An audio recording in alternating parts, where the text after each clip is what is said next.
my name is Amos. Right. Did you bring the rest of the $5,000? Oh, well, I didn't do as well as I hoped. But I will, Mr. Flynn, I will, all right. Here's $500 on my insurance. That makes $1,000. Die, you dumb schmack! I'm sorry, Mr. Flynn. And $300 from the guys at the garage. And $700 out of the building and loan fund. That makes $2,000. Mr. Flynn? Are you?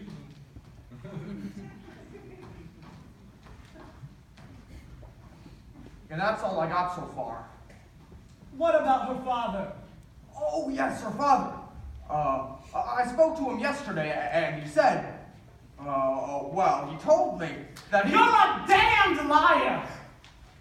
I spoke to her father myself, and you know what he said to me? The same thing he said to you. He said that his daughter went to hell 10 years ago, and that she could stay there forever before he gave a cent to get her out. Isn't that what he said? Yes, Mr. Flynn, that's what he told me. But she's my wife, Mr. Flynn. I'll pay you $20 a week on my salary. I'll give you notes with interest, double, triple, Mr. Flynn, till every cent is paid. I promise you. I promise you. You know, it's caring, it's touching. To care for a woman that much, it's very touching. But I got a motto, and that motto is play square, dead square. Sit down! Sit down! Now look, when you came to me yesterday, I didn't ask if she was guilty. I didn't ask if she was innocent. I didn't ask if she was an alcoholic or a dope fiend. No foolish questions like that. No. All I asked was, have you got $5,000? And you said yes, but you don't have $5,000, so I figure you're a dirty liar. I'm sorry, But Mr. Flynn. I took her case and I'm going to keep it because I play square. Now, Mr. Hart, I'm not a bragger. And I don't like to toot my own horn, but believe me, if Jesus Christ had lived today, and if he had come to me with $5,000, well, things would have turned out differently. So here's what we're gonna do. By tomorrow morning, I'm gonna have her name as the headline on every newspaper in town. She'll be a celebrity, the hottest little jazz player since Velma Kelly. And then we're gonna announce an auction to raise money for her defense. They'll buy anything she has ever touched. Her shoes, her dresses, her perfume, her underwear. And we tell them that if in due process of the law she gets hanged, the stuff triples in value. That's how we're gonna raise the rest of the $5,000. And everything we make over that, you'll get 20%. And that's what I call playing square. I don't know, Mr. Flynn. I don't figure you have a choice, because it's either I get $5,000 or you'll rot in jail until I bring you to trial. Rot in jail? You don't really mean that. Take a... I certainly do. Look, Mr. Flynn, I've never been really good at this sort of thing. I've always had a great deal of trouble expressing myself. But could we possibly make some sort of arrangement between us? I can be an awfully good sport. You mean one thing to me, and that is $5,000! Oh, look, in a few minutes, we're going to have a big press conference here. There'll be a whole bunch of reporters and photographers, and that sob sister from the Evening Star.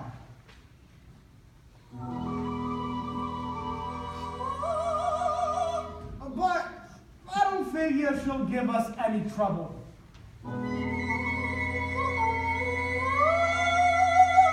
She'll swallow hook, line, and sinker because it's what she wants.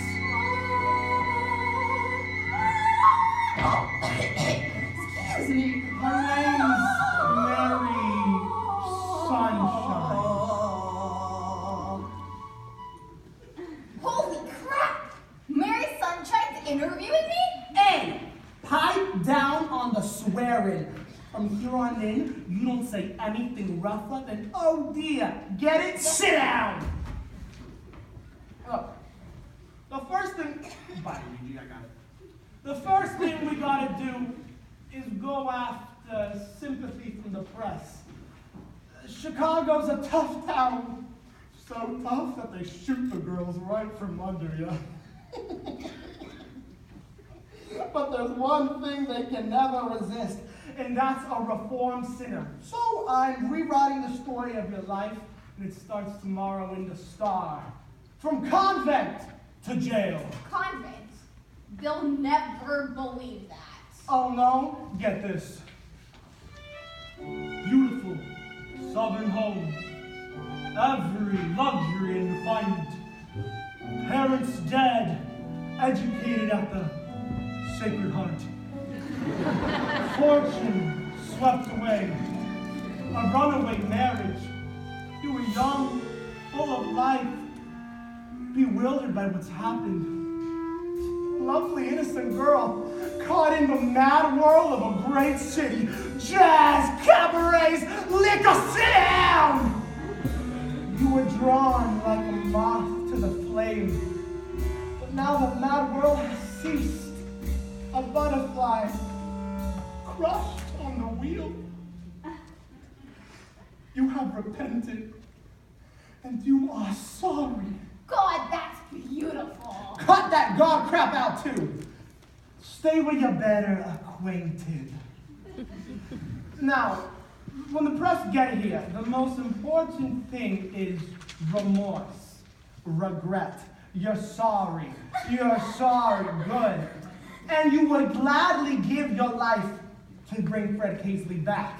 Now, when they ask you why you shot him, you say you remember a fearful quarrel and that he threatened to kill you. You still remember that mad look in his eyes and get this. You both reach for the gun. That's your grounds, self-defense. Mr. Flynn, the reporters are here. Let him in, Diesel. Remember, remorse, regret, and you both reach for the gun. Good day, gentlemen. Merry sunshine. It's always a pleasure to be in the presence of the press. You know my client, Miss Hart. Ladies and gentlemen of the press, I'm just so flattered y'all came to see. Sit down, dummy.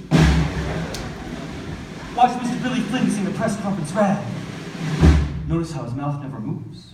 Almost. Where'd you come from? Mississippi. And your parents very wealthy. Where are they now? 6 feet under, but she was granted one more star, the convent of the Sacred Heart. When'd you get here? 1920. How old were you? Don't remember. Then what happened? I'm the Amos. He stole my heart away, convinced me to elope one day.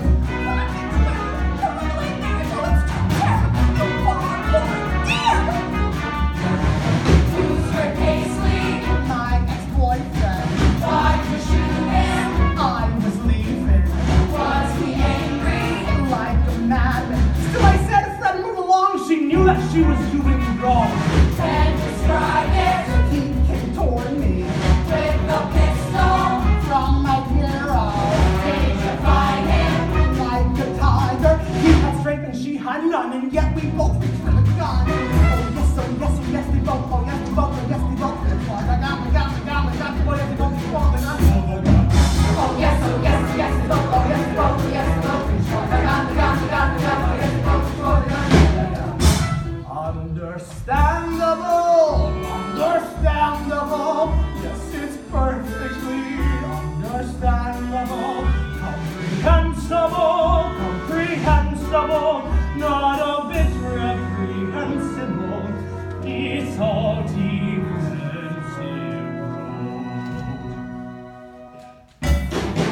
how you feeling? Very frightened. Are you sorry? Are you kidding? What's your statement? All I'd say is, don't I choose to jump the track? I'd give my life to bring him back. Stay away from all jazz and liquor. And a man